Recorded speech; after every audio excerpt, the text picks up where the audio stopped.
Our scripture passage this morning comes to us from the prophet Hosea chapter 11, verses 1 through 11. Listen now as God speaks to us through God's love. When Israel was a child, I loved him, and out of Egypt I called my son. The more I called them, the more they went away from me. They kept sacrificing to the Baals and offering incense to idols.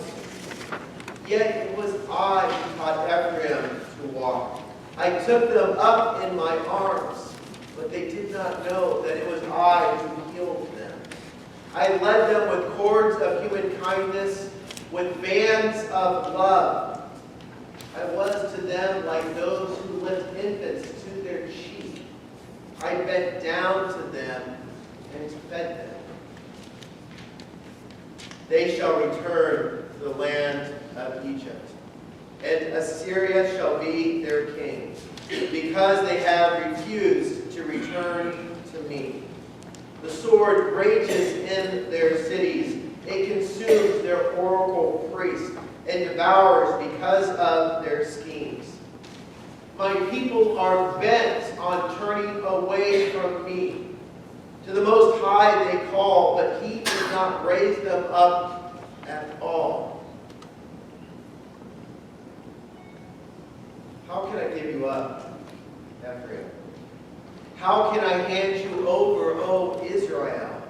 How can I make you like Adamah? How can I treat you like Zebulun? My heart recoils within me. My compassion, it grows warm and tender. I will not execute my fierce anger. I will not again destroy Ephraim, but for I am God and no mortal. I am God, the Holy One in your midst, and I will not come in wrath. They shall go after the Lord, who roars like a lion, and when he roars, all his children shall come trembling from the west. They shall come trembling like birds from Egypt, and like doves from the land of Assyria. And I will return them to their homes, says the Lord. May this God's word speak to our hearts, our minds, our spirits. This is the word of the Lord. Thanks be to God. The ABC sale is over, and all God's children said, Amen. This is our fourth and final week in the minor prophets, Amos and Hosea, and all God's children said, Amen. That's weird. I thought the second part might get louder and we'll work on that. The Bible, we said last week, what C.S. Lewis said, it's adult literature. It's not an easy read. It is difficult. It is tough sledding. There are those who choose victory verses, memory verses, that they will commit to memory, that they will say, this is my life verse, this is how I live my life. They'll kind of pick and choose something that speaks to them. They'll maybe put it up onto their walls of their house. But not all the Bible feels like good news when we read it. Sometimes we'll open up the scriptures and we're needing comfort, we feel like, but instead we get words of conviction that convict us. And the scripture, it said, the Bible calls it a double-edged sword, which divides the bone from the marrow. It cuts us deep in many places. This is the role of the prophets. It's oftentimes been said the prophetic role is to comfort the afflicted and to afflict the comfortable. And after 2 weeks in Amos and the second week now in Hosea, we've had a lot of affliction of the comfortable. We remember we're last week in Hosea. Hosea is called by God to go and marry a promiscuous woman and to have children with her. And the story goes, we know it is a larger, deeper meaning that talks about that this woman that he marries is really Israel. And Hosea the prophet is playing the role of God, in that even though Israel will wander off, that God's love God's love is still there. And if we thought chapter 1 was difficult, and I warned you last week, I said, don't keep reading in Hosea. So did anybody follow my advice and not keep reading? Today we read Hosea, because of course it's a trap. I wanted you to read it. But if you read it, you think chapter 1 is difficult, read chapter 2, and your stomach turns upside down. And for 10 chapters, we hear from the prophet about all the evil that Israel is doing, about how God is trying to call them back, and they keep oppressing the poor. They keep having violence in their streets. They keep on doing all these atrocious things, and they're not turning back. And God says to the prophets, soon enough you will be overtaken. Soon enough, the chickens will come home to roost. But they did not listen. They, like us, so oftentimes we call to God when we are uncomfortable. And then when God answers a prayer and we get to a place of feeling normal again, we tell God we got it from here. That we can take the wheel, and we say that we are self-sufficient. We all are prone to do that. Myself, and I'm sure you as well, when we're feeling sick, we're physically sick or sick, we call out to God out of that distress. But when we are made well, we say we are masters and lords over our own lives. And this happened in Israel, and they kept leaving the God who provided, and the God who said, my table is always set for you to come and worship, to be with me. And they kept chasing the empty calories that were out there, of self-sufficiency, and stepping over the people in their neighborhood. By the time we get to Hosea chapter 11, after 10 chapters, we might feel bankrupt. But if we pay attention in this passage, God's vault is still filled with love for us. So on Friday morning, some of you were here as early as 6:30 in the morning. A lot of work had been going on for the ABC sale. And when I got here, and I really didn't do a whole lot, they said, if you just pray, that's enough. So I prayed, and then I watched and wandered and schmoozed. But you go outside, there's a line of people waiting to get in. I'm jealous. I want Sunday morning to feel and to buy something. We're giving things away for free. God's love, we don't earn it, it's grace. But so when you open that door, next year we need a bell, or we need an air horn, or we need a starting pistol or something, because there is that feeling of, for the early birds that pay $5 just so they have the chance to see what the treasures are laid out. There is that saying, come on in and get what you can. And so I was thinking a little bit about that. This is the interactive portion of the sermon. How many of you, or what section do you think they went to first? What section is the place? The whole church was filled up. So where do people go first? Clothes. Maybe. There's not a wrong answer. Well, there's one wrong answer. Furniture. Furniture's right there. Maybe the boutique. Maybe see what jewelry is there. Okay, where do people go last of all the places? Books. That is the right answer. And yeah, you're like, and why do you know that? Because you're right you're right there. And I was thinking about books, and those are perhaps the most lasting treasures that we have. All the things that are here, books are a gift. Books are a gift that once you read one, you can pass it on, and it can be a blessing to someone else. They might wear out, but the stories, they stay with us, especially children's books. And I was thinking this week about all the books we have in our church library that are about theology or commentaries or church history or prayer or Christian living. And I'm thinking just for our children about certain books that we have maybe even forgotten. Think about the book, The Giving Tree. Now, Shel Silverstein, how many of you know The Giving Tree? We almost all know that. And Shel Silverstein, he wrote this book. It's not a Christian book by any means, but the gospel is being shouted throughout the whole thing. And in fact, if you pay attention to it from the perspective of the tree and the boy, in many ways, it's a tragic story.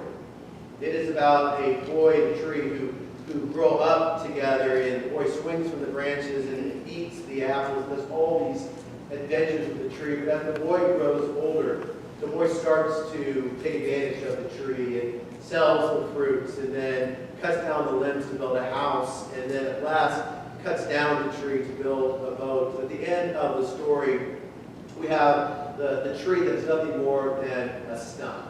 And for those of us that are paying attention to the prophets, we hear the word, the idea of a stump. We think perhaps the stump of Jesse, that people have been cut off. There's no more use of God for God's people. But all that is left is a stump, and the boy comes back, and they talk, and they go back and forth, and the tree says, I can't give you this, I can't give you that. And the boy says, all I need to do is find a place to sit down. And the tree, it says, shall Silverstein writes, it straightens itself up as best it can. It says, well, a stump is good for sitting down upon. So the boy sits, and the tree was happy. I love that story. That story still has problems. It still has issues. It's still, in many ways, in some ways, about that self-sacrifice. In many ways, about people who use other people. But this is a story ultimately about the love of a parent. It is a story. This is what Hosea. This is what the Bible is about. The love of a parent. Another story that we talked about is Love You Forever. Some of you know this story. How many of you have heard that book before? It's 1984. It came out. It's by a Canadian author. It's about a love between a mother and a son, and how the mother would sing to the son when he was a child or when he was a teenager. The mother even would do the same for the child as he got older. And it's interesting. We'll talk with our kids about these books that we used to read to them. They might not remember the name, they might not remember the title, they might not remember a lot of it, but the way we describe it, they'll have this moment where it's sent out to fire, and they'll go, oh yeah, I know that story. I know that story, because we know as parents that of course, that's only 10 years ago or 12 years ago for us, but for our children, it's a lifetime ago. Well, this is what's going on in Hosea. This is what the prophet is saying, I loved you, Israel. I led you out of Egypt. When you were slaves in Israel, I called you by name. I led you out. I fed you. I took care of you. I brought you into the promised land, the land that was promised to you, a land flowing with milk and honey. I did all of this for you, Israel. And this, I led you with cords of human kindness. In this beautiful scene where it says, I lifted you to my face, and my cheek touched yours. I bent down to feed you. And the prophet says, God says, but you were too young to understand. And then it's as if even we get a vision of God wrestling with God itself, saying, you're going back to Egypt. Not Egypt itself, but you're going back to Assyria. You're going back. The die is cast. There is going to be pain on the horizon. You are going to go into exile. And then there is this beautiful turn in the story where you hear God saying, how can I give you up, O Ephraim? It's another name for Israel. So it's saying, how can I give you up, Israel? You are my child. I have loved you with an everlasting love. A love that will not let you go. How can I give you up? And this is maybe the good news we get to hear this morning. The good news we get to hear from the Bible is that, yes, there is conviction that in the Bible, where we have to be, the Bible forces us, if we are real with the Bible is going to be very real with us and honest with us about our own sin, about our own wandering, about our own need in stepping away from God to be self-sufficient. This prophet says from God, my compassion grows warm and tender. My mom used to say, I don't know, I'll say this to my kids as well, how many times I open up my mouth and it's my mom's voice coming out, because I'm always going to love you, but I'm not always going to like you. Yeah, I remember that one. And I earned every part of that.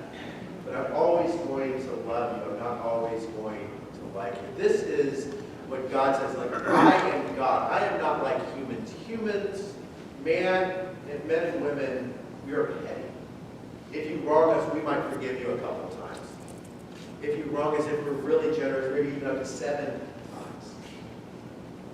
But our forgiveness and our compassion, it will run out. And God says, I am not like you. When I say yes, that yes is eternal, that yes is forever. So stop thrashing around.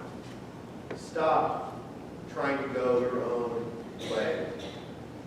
One thing I noticed about children, and something that mostly moms, but dads sometimes will notice as well, is you can notice in your children what their cries mean. Sometimes it is a hungry cry. Sometimes it is a tired cry. Sometimes it is a I don't like anything or anybody cry. But those who recognize these cries, and I can't tell you, especially our oldest, when I know I'm outing you right now. There were times where 2 o'clock in the morning, we had to get out in the van and just drive. Just drive, help her get her to sleep. And do whatever you can because of course we needed it, but we knew she needed it as well. And I think that's something we hear in Psalms, and something we hear in the Proverbs, we hear in the prophets, that keep reminding us to be still. This is the prophet saying, stop trying to rely on yourself and what you think you want and what you think you need, and just abide in me. And the reward for all of our children, anytime they fell asleep in the car, was simply for the parent to be able to pick up the child, to carry the child with their warm breath on our shoulder and their cheek to ours, and to carry them to a place where they can rest. This is the good news of the prophet. It means there's still going to be consequences to our actions. It's not as if there's a complete get-out-of-jail-free card and that first 10 chapters of the prophet does not matter. So may you hear the whole story of God's love for you. And maybe in your honest moments, may you know where you failed. May we know where we collectively have failed. May we see that this is not some story from 2,000 or 3,000 years ago, but this is our story, individually and collectively. It is a story of sin. It is a story of walking away, rejecting love. It is a story of going our own way, climbing over other people to get what we want, to get to the top. It is my story, it is your story, it is ours. And when we know that story, then we know our need, our deepest hunger for a God who says, I'm going to welcome you back. I'm going to love you with everlasting love. The story of God's love was written in ink before you took your first breath. The story of God's love was etched in stone before God formed you in your mother's womb. We all are God's children. So may we hear that bell ring. May we see that door open for us this morning. May we hear the lion roaring, or maybe God speaking to us in a still small voice saying, you are mine, and come home to me. May we remember something maybe you heard a long time ago, that God is going to